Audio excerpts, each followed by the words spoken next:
Hey guys, Pastor Tim here. Hope you're ready for another video from our youth group at Lighthouse Baptist Church. If this is your first time watching a video or you're trying to catch up on a missed lesson, we hope that this video is a blessing to you and helps you grow in your relationship with Jesus Christ. Alright, so if you have your note takers there, you see what the lesson is going to be about. This is going to be more of a informative lesson. We got a lot of stuff we're going to cover, okay? So, if there's anything that you're trying to take notes on that you don't quite get, just let me know. You can look at my notes after class. It's fine. I don't mind if you guys look at my notes or anything. But what this is really born out of, and here's the title of the lesson if you don't have a note taker, is Christmas a pagan holiday? Alright? Just raise your hand. Don't explain to me, but just raise your hand if you ever heard something to this like ever being said. Like, oh, Christmas is born of a pagan holiday or something like that, okay? And so, we're going to talk about it. Is it? What does that mean? And we're going to talk about a bunch of other things, questions that may come up around Christmas as well. Like a lot of things that we go over in class, every once in a while I like to go into these type of questions that you guys may face. In all honesty, I don't think this is a just shake your foundation of belief kind of thing, but you know, it may be something that somebody brings up to you, maybe someone that doesn't believe in Christ that might be like, well, why are you even celebrating Christmas anyway? And you can give them an answer. But strangely enough, this is actually something that I get more so from believers than actually unbelievers. Alright? And it comes up like, are we even supposed to be observing it because Christmas is a pagan holiday? Or should we care so much that people take Christ out of Christmas? You know, I've heard people, people get up like, oh, it's not Happy Holidays, it's Merry Christmas, and then a believer will fight, well, I don't know why they feel compelled to do this, but they'll chime back with, well, it wasn't our holiday to begin with. What? And they go to these things that you might hear, well, it was originally worshiping or observing of the Saturnalia or the winter solstice or something like that. It's these weird stuff. So we're just going to go over some of these things. But understand, before we do that, we are not commanded in the Bible to remember Christ's birth once a year. What are we commanded to remember? This do in remembrance of me. So what event would that be? Yes? Christ's death. Christ's death and resurrection, what he did for us, his sacrifice. Because the whole reason he came was to die upon the cross. So we're not commanded to remember Christ's birth. Alright? And the reason for the season, why we say that and then we follow with that cute phrase, can be easily lost amongst all the commercialism and the materialism of the holiday. And there are people, even in this very church, that do not observe Christmas because of that. And that is their right and their freedom to do. Because, you know what, honestly, it can be very much lost in the hubbubaloo of a holiday.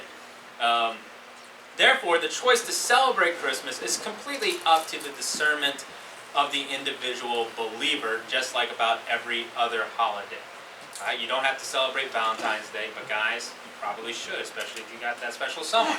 Alright, you don't have to celebrate any holiday really, unless it's directly commanded of God. That's a freedom you have as an individual, as a believer. But I leave you with this very wise saying. Alright, if you ever find yourself in a situation where you feel like, I don't do something and I feel like I'm in the right, or it's because I know more than someone else, and that saying is, don't yuck on my yum. How many guys have ever heard that before? Alright? It's a good thing to remember, because you know what? Nobody likes it when you say, oh, I enjoy this, and the very first response out of someone's mouth is like, ew, oh, that's terrible. No, don't yuck on something you enjoy. Don't yuck on my yum. Okay? And sometime in the future, whether or not it's about Christmas or something else, alright? It's kind of like that Bambi saying, if you have nothing good to say, don't say anything at all. Just let it be. So, we're going to cover a couple of these things really quickly. The first thing, though, we want to get off the bat is, what is a holiday? Alright? What is a holiday? And quite simply, a holiday is a holy day. What does that tell us about the origins of holidays? Any guesses? Where did it originate from? Did man just, hey, I want to celebrate sons today, or I want to celebrate women today, or I want to celebrate dog owners today, and you've got so many weird, I feel like, what is it, Women's Day, or Wife's Day, is Wife's National Wives' Day or something like that. I am for certain that that is conspiracy by wives because they know their husbands don't pay attention to calendars that they set up every quarter to be like, oh, today's National Wives' Day, it comes once a year, but it actually comes down 4 times a year. Anyway, that's my own conspiracy there. But if a holiday is a holy day, what does it kind of tell us about what the origin, like who is it that then came up with holidays? Yes? Probably the Pope. No. Oh. No. God came up with holidays. Oh, man. Wow. It is founded on the concept of absolute holiness, which is by definition the God of the Bible. Alright? So when you get this question of, well, or someone states, well, Christmas is based off of a pagan holiday, that really, if you want to get technical, there is nothing holy about something that is pagan. Alright, so your statement is inaccurate itself right off the bat.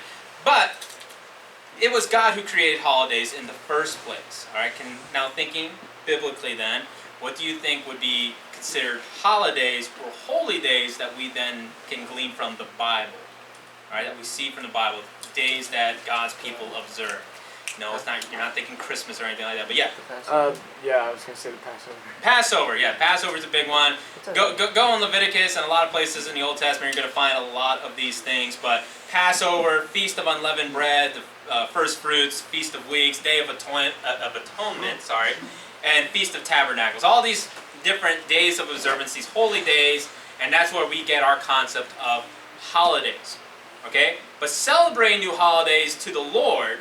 Ones that we see in the Old Testament, that we don't, many of those that I just listed, by the way, we don't observe today because a lot of them were a picture and a foreshadowing of what Christ accomplished on the cross, and therefore He fulfilled that. We don't observe those today. But any new holiday, okay, especially that is dedicated unto the Lord, celebrating that is strictly up to the freedom of the individual believer. Turn over really quick to Romans chapter 14. Okay, Romans chapter 14. Alright, so Romans chapter 14, we're going to read verse 4 and 5, but this is in the context of Paul's telling the church, not to be judging how other people pretty much practice Christianity in their daily lives, and specifically he's talking about those that eat of meats, that some are saying we shouldn't eat of those because they've been offered to idols and so forth.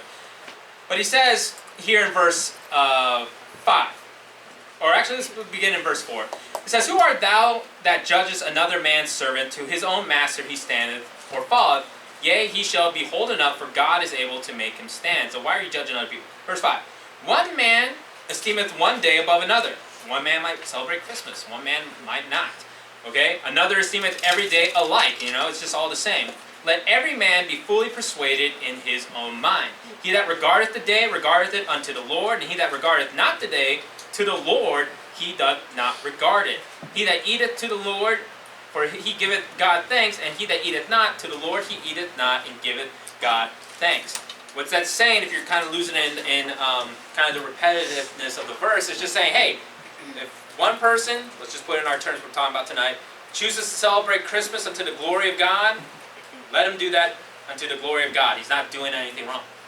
If someone else, a believer, decides, I'm going to abstain from celebrating Christmas because I feel like it's been too commercialized and it's more about just the materialism of the whole thing, and he's doing that unto the glory of God, let him do that unto the glory of God. That is their freedom to do so. No one is doing right or wrong, and then that means those two people shouldn't turn on each other and be like, well, you were wrong for doing this, and no.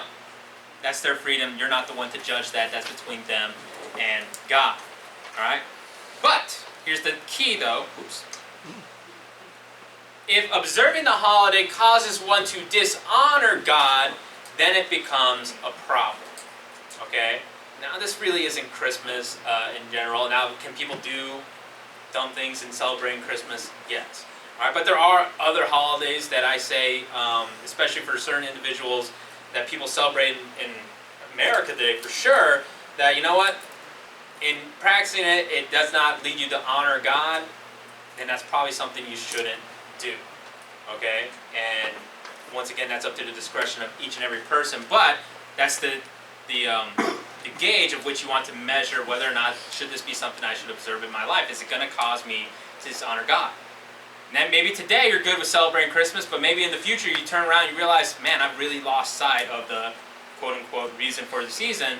Right? You may need to reevaluate, why is it that I am actually celebrating Christmas? Am I just putting on a facade and saying it's for God, or am I actually just doing it for myself? All right. Let's go to this next one. How long ago was Christmas? Was it celebrated? All right, we're just going to go through this really quick. But there are documented cases of Christmas, or as it's sometimes called the Nativity of our Lord, that are seen to have been observed all the way back to AD 200. All right, if you guys know your dates and stuff like that, that's not very long after Christ was crucified, ascended to heaven, and the church began. It's very early in the church age that people were openly talking about how they observed Christ's birth at a certain time of year. In many of those cases, it was in December. Now, is December 25th the actual day of Christ's birth? No. That's up for the debate. All right. You can't just flat out say no, but because there are people that do a lot of smart people now that do a lot of math and calendar gymnastics and see if it can fit in certain ways and so forth.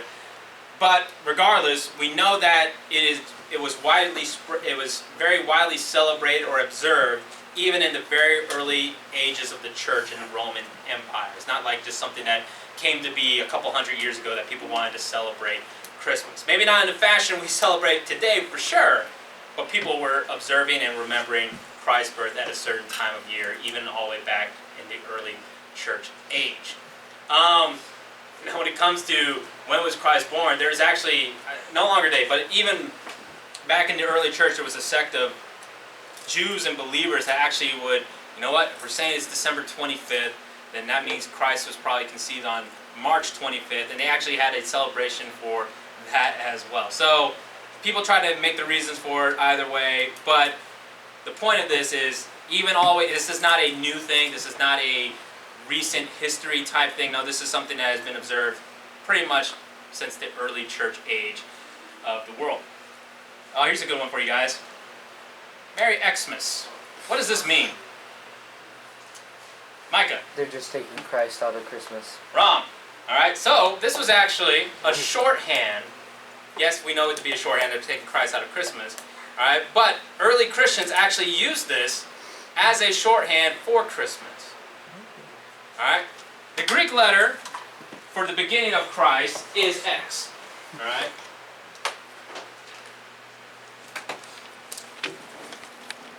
Alright, Chi, or Chi, alright?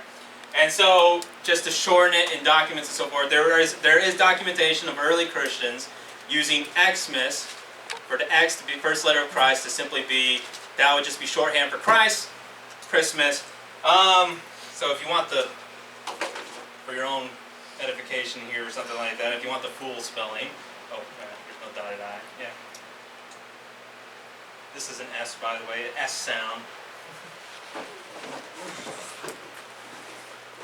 Alright, Christos.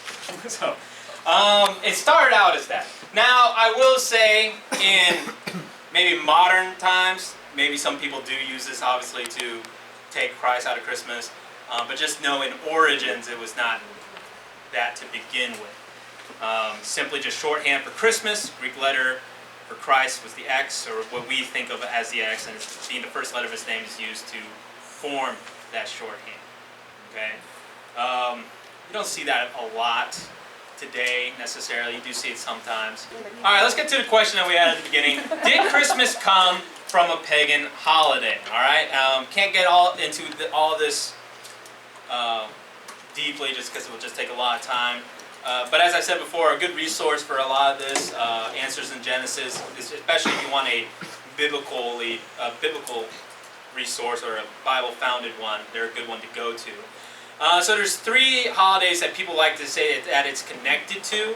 One you might not have heard of so much, but one of the more famous ones is the Saturnalia. All right, Saturnalia is a popular festival to the Roman god. It's in the name. Saturn. Yes. All right. The Greek equivalent would be like Kronos. Okay. And there are some historians that believe actually that Saturn can be traced all the way back to its roots actually being Noah. Okay, so if you want to get like really into the weeds on that, you could be like, well, Saturn's just based off of Noah, and that's a biblical character. We're not going to go that far right now. But it was celebrated on December 17th. And due to different emperors, it would have like, sometimes it would have it range a couple days. I forgot which one. It was Augustus or Julius. But anyway, it would range from 3 days to 7 days.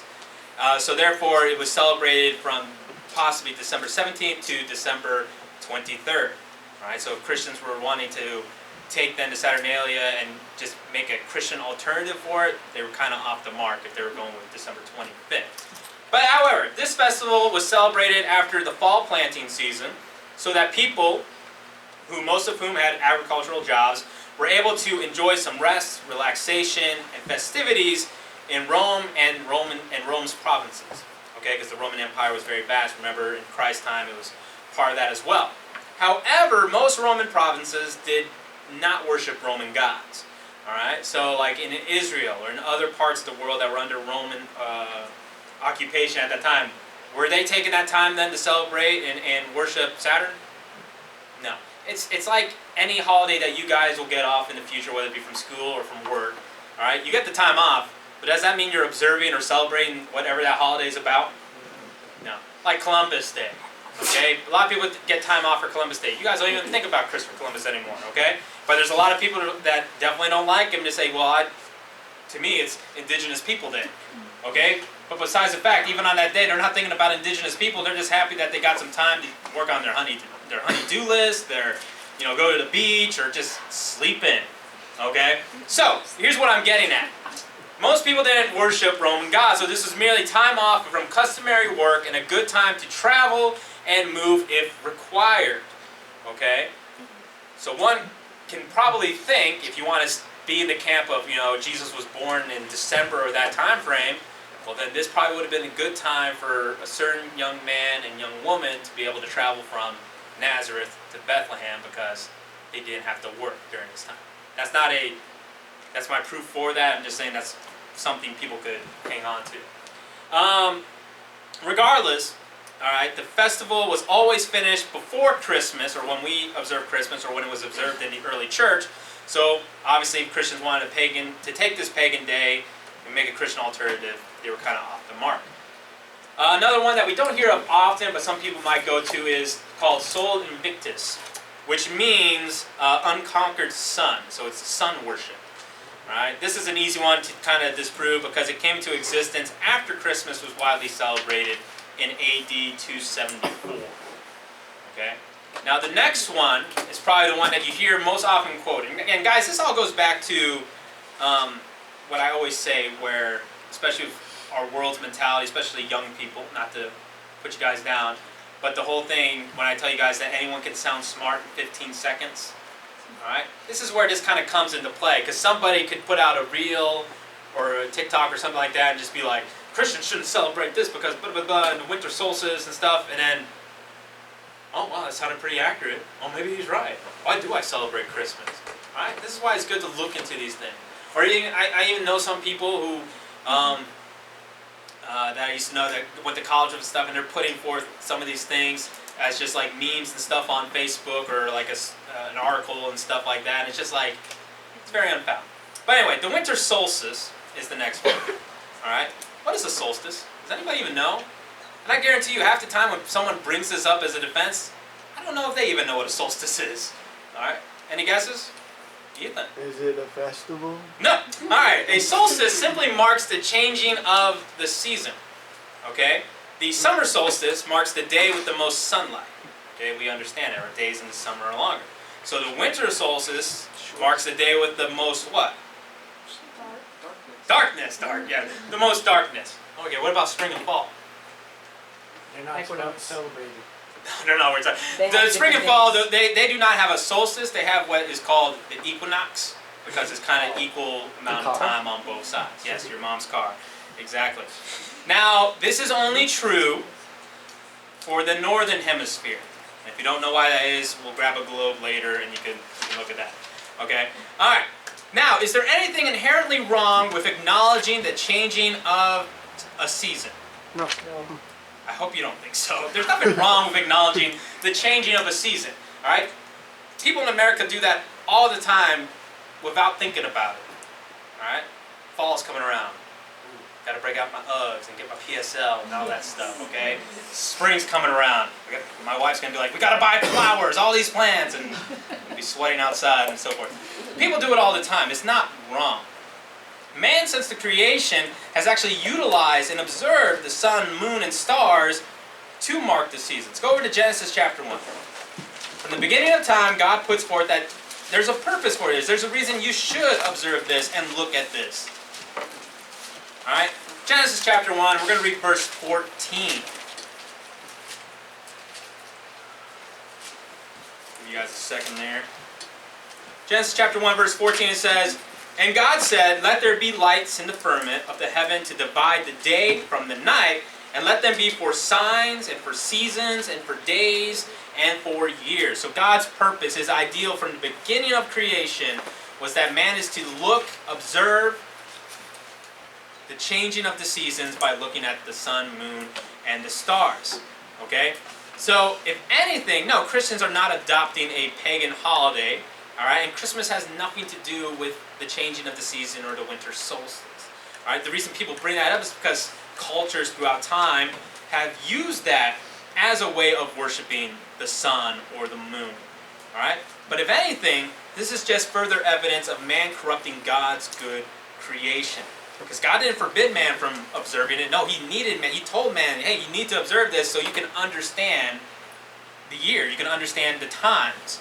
But man, because sin came into the world, corrupted God's ideal and did use it as an opportunity to worship something other than God, the creation, rather than the Creator. Alright? Does that mean that observing the changing of the season is wrong? No. No. Okay?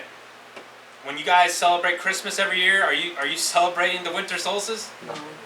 No. Some of you guys didn't even know it. Okay? Put in another example. God, what is God's ideal for marriage? Ethan. One man, one woman for one lifetime. One man, one woman for one life. Has that been corrupted by man because of sin? Does that then mean we should not observe marriage at all? No. No. Okay? So when someone throws the winter solstice at you, you can say, Christmas has nothing to do with that. Okay? We're going to end with a couple quick ones here, or at least I'll try to make it quick. Were the shepherds even there? Alright? Somebody might, here's the argument. Okay? People go like, well, you know what? The shepherds, in order to be present at nighttime during Christ's birth, it must have meant it was lambing season, meaning when all the lambs were being born. So this means one of two things. Either, well, then Christ was definitely not born in December because lambing season happens during March and April. Or two, the Bible lied and said that the lambs were there in December when they would not have been. The shepherds would not have been present there. Okay? Here's the thing. And people bring these kind of arguments up all the time, guys, so just understand this. This argument is simply based on an assumption that has no weight on the Christmas account whatsoever. Because here's the thing. Lambing season or not, shepherds were still tasked with keeping watch over the flock by night in shifts, maybe. Okay? But they still had to keep watch. Okay? So if anything, maybe there wasn't a great number of shepherds, but there were still shepherds. But if you want to get more accurate, secondly, the range of lambs being born could have been anywhere from December to May. Yes, the peak was March and April, but that sheep are animals. They're not going to follow the schedule set out by a shepherd. No, the range could have been from December all the way to May. A diligent, wise shepherd would have been in the fields, keeping watch over his flock by night, as the psalm certainly called. All right. Does the Bible say anything about Christmas trees? Or in your notes, here's the question. Christmas trees are forbidden in the book of Jeremiah. And I have seen this actually a couple times already this year from some people saying, Christmas is wrong because when you guys set up a Christmas tree, you're setting up an idol in your house and you're worshiping a pagan religion or a pagan holiday. Okay? If you want, we're not going to go through this for sake of time, but this comes from Jeremiah chapter 10, the first 10 verses. All right? Jeremiah chapter 10, verse 1 through 10. And Jeremiah, his whole thing is he's talking to the children of Israel and pretty much confronting them about their idolatry. And Jeremiah chapter 10 goes into great detail of bringing forth, this is why idolatry is, pardon my, the word, stupid. Okay? Because you're going out into the field and you're cutting down a tree. And you're taking that tree in your own power and fashioning it unto something else, and you fasten it to the ground, and then you cover it and adorn it with gold and silver. That's what the verses says. Does that sound like something? Oh, people cut down a tree. They fasten it to the ground. They adorn it with gold and silver. And that's where they're going. What's the problem there? What are they doing? What is the fallacy in all of this? They're saying a what is like a what? A Christmas tree, they're saying, is like an idol. I think I can ask you guys this full confidence, and you can tell me the answer. How many of you guys, by raise of hands, are bowing down and worshiping your Christmas tree? Thankfully not. This is a equivalency fallacy, if you want like a fancy word or something. They're pretty much saying, oh, because something is like this, then it's exactly like that. No, that's not the case whatsoever. Okay? Jeremiah is talking about, and he's bringing forth the futility in making and worshiping idols, because you're using all your power to fashion those things. You're cutting it down and so forth. Christmas trees are in no way like that. No, you're not worshiping them, and they're set up not to be worshipped, but they're just decor in your house. And if you're going to be like my wife in the future, you're going to have several of them in your house probably. Okay? How many guys have, your mom has like multiple Christmas trees in the house? You should tell your mom, shame, shame. Right? The Bible says... Alright, but let's think about this. By this standard, alright, because Jeremiah says you cut down the tree and you adorn it in gold and so forth, it's an idol. By that standard then, you can tell this person, well then, Solomon was wrong for building the temple to God. Alright, if you go into 1 Kings chapter 6, it's all about taking the cedars of Lebanon and bringing it over to Jerusalem and erecting God's temple and then covering it with gold. See, but the difference is the temple was not fashioned to be an idol, but to be worshipped, but to give glory unto God. And your Christmas tree is just a decoration. All right. And our last one for today is who is Saint Nicholas and who is Santa Claus? All right. So yes, Saint Nicholas is a person. Okay. Saint Nicholas Day falls on December 6th. Alright, so I guess that's why it gets associated. I don't know who originated the idea of making St. Nicholas into Santa Claus, but he was a bishop in Turkey, or Asian Minor, in the 300s, AD 300s. He was an orphan who later became wealthy, and he used his wealth to help the less fortunate. Alright, now this is going to sound familiar. It's said that to help the less fortunate, he would hang stockings full of coins on windowsills. Okay, so I guess that's where we get that. I don't know where the reindeer come in or anything, but I think man just kept adding to these things. For his faith in Christ, he was persecuted by the Emperor Diocletian and put in jail for a time, but he was later released by Emperor Constantine. Okay? Now, I think all of us, I can say for certain, understand that Santa he's just a character. Alright? Oh my word! Alright? Oh no, they've been told. They've been told! Alright, here's the thing. We understand Santa is a made-up character, and for many people it can be fun. You know, my brother can dress up like him easily and stuff. Okay. Alright. So. We're telling them you said that. Yeah. I already told the kids in Joe's church, you gotta tell them what you want for Christmas. Alright. But he's harmless in a way. He's harmless. He's just a character. You can have some fun with it, whatever. You're not wrong to watch a movie about him or anything like that. But do be wary of how much you allow, you incorporate Santa in your celebration of the holiday. I'll say this. Many attributes of God are applied to Santa. Okay? He sees all. Okay, that's kind of a creepy song when you think about it. Sees you when you're sleeping. Alright? He judges all. He has a naughty or nice list. He judges all. He gives blessings. Alright? He brings gifts. Alright? And while not omnipresent, it's pretty close because he somehow gets the whole world in one night. Okay? So many attributes of God are given unto him. And what I'm saying here is, you're asking for just Pastor Tim's own personal opinion when it comes to, you know, your kids in the future, which is also a scary thought. All right? Don't make them start thinking that, oh, you better behave because Santa's watching. No. All right? Don't put that thought in their head. Don't give any validity to the attributes of God that are given unto Santa. No, it can be a harmless character as long as you tell your kids the truth of what it is. All right? It's just a made-up story for this time of year. All right? And leave what is to be unto God alone. Okay? Other than that, if you guys want to dress up like Santa in the future or something like that, more power to you. Alright, it's probably going to scare your kids. Not as bad as I've witnessed this several times. Bunny suits, when people dress up as the Easter Bunny. Don't do that. Kids hate it. Good. I don't want to see that image in my head. Alright. I'm good. Santa might be a little more tolerable and stuff like that. Alright, so, anyway, to finish off here, early Christians were uniformly celebrating Christ's birth throughout the Roman Empire on December 25th. In the early church age. Okay, this isn't a recent thing. Okay, and they weren't commanded to do so, but it also wasn't something that was born or derivative of a pagan holiday. All right, it wasn't even on the same day. If you go by that matter, just because it's in the same time period, you shouldn't be celebrating Resurrection Sunday because it happens at the same time of Easter. You shouldn't celebrate Valentine's Day because it's based off of a pagan god as well. All right. But for some reason, we only want to focus on Christmas and not any other holiday. Okay? But should you celebrate it, that is completely up to you. Okay? But remember to always give God the honor and the glory, okay? And not to do anything that dishonors him or takes glory away from him as well.